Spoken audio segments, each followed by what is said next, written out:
లేదు గురూజీ. ఫోన్ చేయడు. ఇంతకు ముందు ఎప్పుడైనా వచ్చాడా రీసెంట్గా? లేదు గురూజీ. గొడవలు ఎందుకు వచ్చాయి? గొడవలు మీ ఇద్దరిలో? వాళ్ళ తమ్ముడు వాళ్ళ అమ్మాయి ఇట్లా వాళ్ళ చెప్పిన మాటలు వింటాడు గురూజీ. ఏమని చెప్తారు వాళ్ళు నీ పైన? నా పైన కాదు గురూజీ, ఇట్లా వచ్చేసరికి ఏదైనా ఒకటి చెప్తారు గురూజీ. మీ ఇద్దరిలో గొడవలు రావడానికి మీ అత్త మీ మరిది కారణం అంటున్నారు. వాళ్ళు ఏదో చెప్పుడు మాటలు వింటున్నారు నీ భర్త అంటారు. ఏ మాటలు? నీ భార్యకు భోజనం పెట్టద్దు, వాళ్ళకి బట్టలు కొని ఇవ్వద్దు, వాళ్ళని హింస పెట్టు అని అలా అయినా చెప్తారా? లేదు గురూజీ, అది నాకు వేరే అబ్బాయికి వేరే అమ్మాయి ఉందని చెప్పారు గురూజీ. వేరే అబ్బాయికి వేరే అమ్మాయా? మా హస్బెండ్ కి వేరే అమ్మాయి ఉందని చెప్పారు గురూజీ. అతని గురించి ఎవరు చెప్పారు నీకు? వాళ్ళ మమ్మీ ఉన్న వాళ్ళ తమ్ముడు. ఎప్పుడు? వాళ్ళ ఇంట్లో ఉన్నప్పుడు గురూజీ. అది ఎప్పుడో ఉండింది, వదిలేసి ఉంటాడు, ఇప్పుడు అలాగే ఉన్నాడని చెప్పారా మీకు? అవును గురూజీ. దానివల్ల నువ్వు కోపం చేసుకొని వచ్చేసావా? లేదు గురూజీ, అతనే ఇక్కడ అమ్మ వాళ్ళ ఇంట్లో ఉంచిపోయింది. ఓకే, నువ్వు అడిగావా మళ్ళీ మీ భర్తని? నేనేం అడగలేదు గురూజీ. ఓకే, మీ ఇద్దరిలో గొడవలు వచ్చింది కారణం ఏంటి? అయితే గొడవలు ఏం రాలేదు గురూజీ, ఒత్తిని అలాగే వచ్చావా? అవును గురూజీ.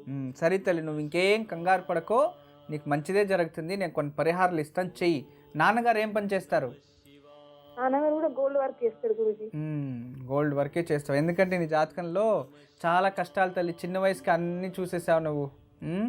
అపవాదాలు, అవమానాలు, ఇంట్లోనే ఇక్కడను కష్టమే, అక్కడను కష్టమే, ఎక్కడ సుఖ జీవితం లేదు నీ జాతకంలో వచ్చింది. నేను కొన్ని పరిహారాలు చెప్తాను, చెయ్యమ్మా. ఓకే గురు. నువ్వు ఏ దేవుణ్ణి ఎక్కువగా ఇష్టపడతావు? వేములవాడ రాజరాజేశ్వర స్వామి. ఓ కరీంనగర్లోనా మీరు ఉండేది? చాలా దూరం, విలేజ్ గురూజీ. విలేజ్. ఎప్పుడు వెళ్తుంటారు వేములవాడ రాజన్న దగ్గరికి? శివరాత్రి, సోమవారం ఇట్లా అట్లా వెళ్తాం గురూజీ. సరే అమ్మా, శుభం. ఆ వేములవాడ రాజరాజన్ననే నేను కాపాడుతాడు. ప్రతిరోజు ఇంట్లో ఈ ఒక అర్ధనారీశ్వర స్వామి ఫోటో ముందు కొబ్బరి నూనెతో దీపం వెలిగించి అర్ధనారీశ్వర స్తోత్రాన్ని చదువుకోవాలి. ఉదయం ఒకసారి, సాయంత్రం ఒకసారి, ప్రతిరోజు చదువుకో. ప్రతి శుక్రవారం ఏదైనా దేవి దేవాలయానికి వెళ్ళి అక్కడ బెల్లంపై నెయ్యి దీపం వెలిగించు.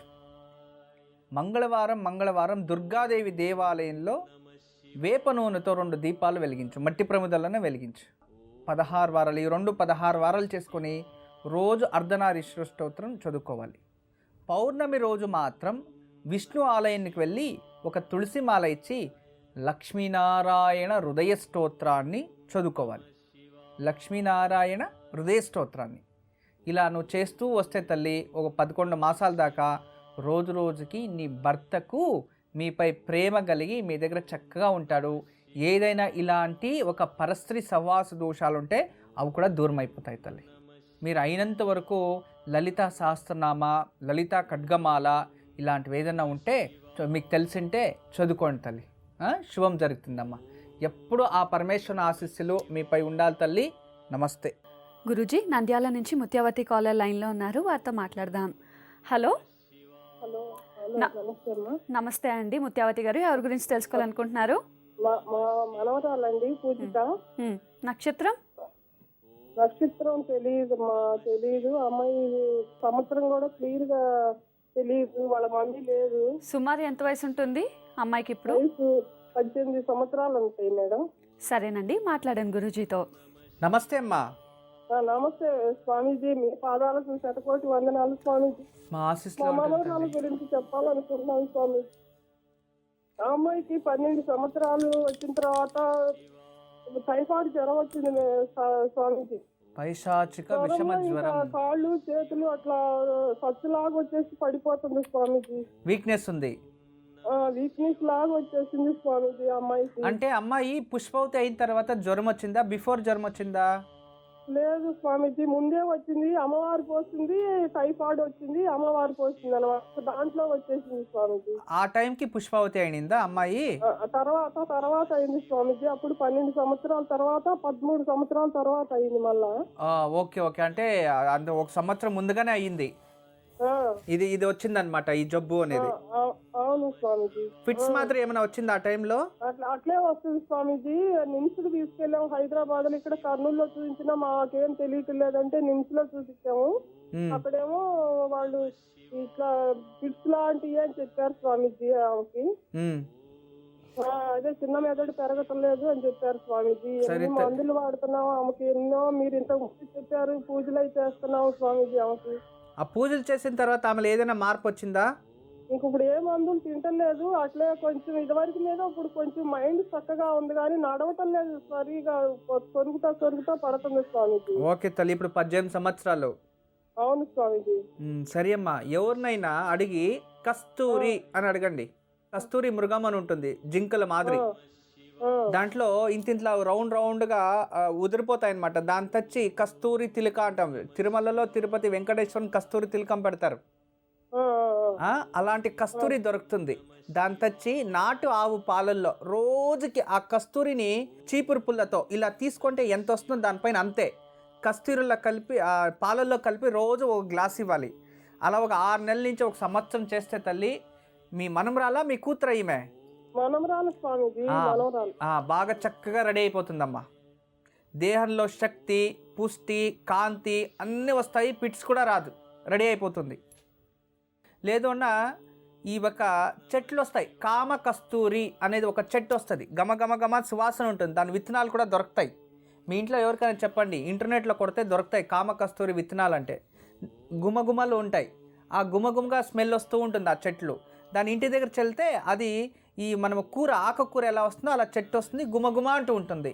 దాన్ని రోజు ఉదయాన్నే కాస్త పీకి దాన్ని బాగా నూరి ఆ రసాన్ని పాలలో కల్పిస్తే కూడా ఆమె జబ్బు వెళ్తుంది, బ్రెయిన్ డెవలప్మెంట్ అవుతుంది తల్లి. తర్వాత ప్రతి అమావాస్య రోజు బూడిద గుమ్మడికాయ దానిపైన కర్పూరం వెలిగించి అమ్మాయికి 3 సార్లు దృష్టి తీసి తర్వాత దాన్ని తీసుకెళ్ళి ఏదైనా నదిలోనో సముద్రంలోనో చెరువులోనో వేసేయాలి నీళ్ళల్లో, చిన్న బూడిద గుమ్మడికాయ.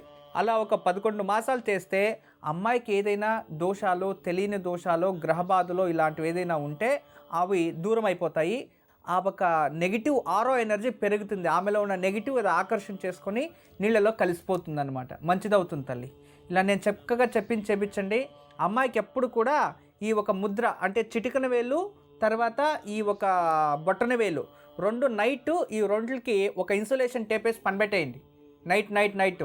అప్పుడు అమ్మాయికి ఆ పిట్స్ అనేది రాదు. రోజు ఇది ఒక యోగా, ముద్రా యోగా అంటాం. ఈ చిటికన వేలు మరియు బటన వేలు 2 ఇలా జాయింట్స్ వేసి ఇన్సులేషన్ టేప్ వేసి నైట్ పెట్టండి, పొద్దున్నే తీసేయమని చెప్పండి. అలాగే నిద్రపోని. అలా చేయడం వల్ల అమ్మాయిలో చాలా మార్పు వస్తుంది తల్లి. భగవంతుని అనుగ్రహం కూడా వస్తుంది. మీకు శుభం జరుగుతుంది తల్లి. ఎప్పుడు మా ఆశీస్సులు ఉంటుందమ్మా. నమస్తే గురూజీ. యోగాల గురించి తెలియజేస్తున్నారు.